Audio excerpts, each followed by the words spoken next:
Okay, now the story in Bloodstone 007 is the same kind of James Bond story we've been seeing for the last 50 years, really. It's James Bond and the Bond girl of this game, because this isn't based on any movie or anything. So the Bond girl of this game have to go and stop a biological terrorist that has a biological weapon and will biologically blow our asses away. So, yeah, he's an asshole, and James Bond has to go and stop him before he blows us to outer space, I guess. Yeah, whatever. Anyway, so yeah, the story is simple, but it's okay. I mean, it's just there so we can see James Bond be badass with his kung fu judo chops and his shaking and stirs and all his cars and his badassness and his Bond girl. So yeah, the story is just there so we can see him be badass. So it's okay, just not great. So let's go on to the sound.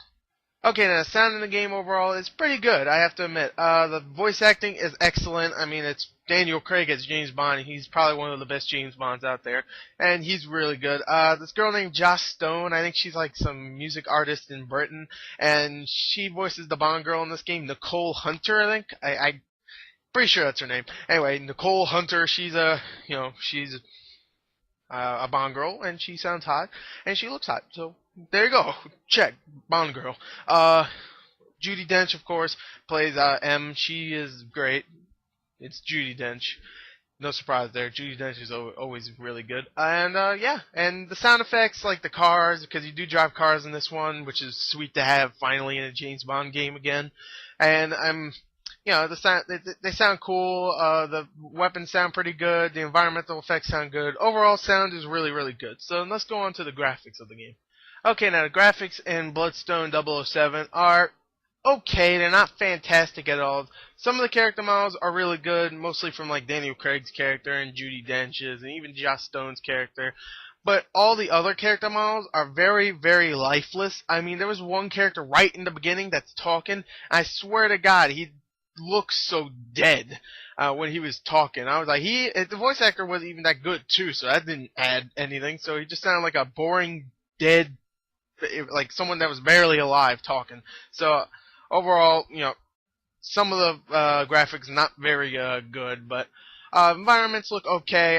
Definitely, they look much better when you're in the car because it's going so fast. You can't actually look at some of the bland-looking textures.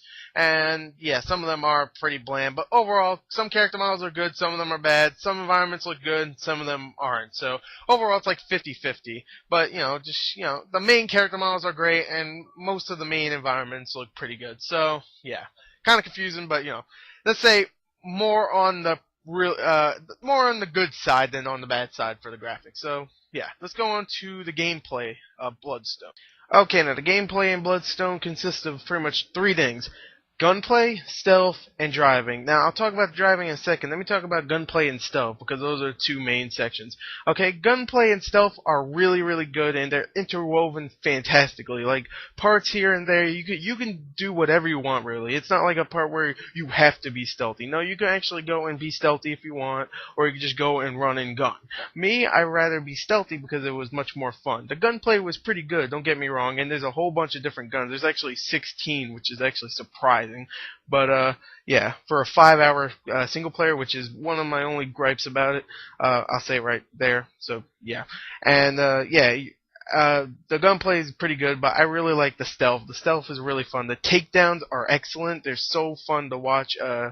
Bond does some brutal ones, and he chokes some people out, smacks them around, makes them look like his little girlfriend. So that's pretty badass. And overall, just the gunplay and the stealth combined together is really, really fun. So, yeah, it's somewhat like Splinter Cell because they also have this feature where it's like a mark and execute kind of feature where he pulls out his gun, and you can only get this by taking down someone with your fist, not your bullets, obviously. And you get this thing where it slows down time. You can actually go and aim and kill them, kind of like Deadeye mode in a little bit in Red Dead Redemption. You just automatically kill them straight in the face, and you can do that 3 times in a row, which is kind of cool. Sure, you could say it's a ripoff of Splinter Cell, but I don't think so. So anyway, let's go on to the driving of the game, because I want to talk about that for a second. Okay, now the driving missions you do here and there are actually really good. If not maybe a little short sometimes, but pretty good. You have about maybe 4, maybe 5 missions where you do that, and each one range from like 4 to 5 minutes. So really you're saying about maybe 25 to 30 minutes of driving, which is still pretty good. But not a great amount of time to stay with a part of the game. Also, this is made by the guys that made Project Gotham Racing, so that's also one reason why the driving is actually really good. So, yeah, I just wanted to talk about it real quick. I actually really like the driving. Let me talk about the multiplayer real quick, and then I'll say what I really thought about this game. Okay, obviously from the gameplay that you're watching right here, this is actually multiplayer, and it's pretty just basic deathmatch or objective type games. It's not that fantastic, but it's actually pretty fun. I would say the multiplayer is good for a weekend. If you rented this for the weekend and you beat the campaign so fast, then you can definitely play the multiplayer. There's some people playing, so you're not going to have a really hard time finding people, but in a few weeks you definitely will. Oh, actually, just in 1 week you will, because of Call of Duty that's coming out. So yeah, you'll definitely have hard time finding people. And yeah, the multiplayer is okay. It's just run, gun, gun. There's not really much stealth because obviously other people aren't AI. So overall, the game is actually really good. It's not the best James Bond game out there. I still think like GoldenEye obviously is, and Quantum of Solace is still really good. But overall, it's still a pretty good one. It's probably the best third-person one because Everything or Nothing was really good, but I actually like this a little bit more. So overall, yeah, I really, really like this one. Definitely go check it out. I don't know why critics are giving it such low ratings, but yeah, whatever. I don't understand some critics. Definitely IGN. A 5 out of 10. Come on, people. Really? You gave what? Kane and Lynch 2 a 6 or something? I'm not really sure, so don't quote me on that. Anyway, yeah. I like the game. Check my written review in the description, and goodbye.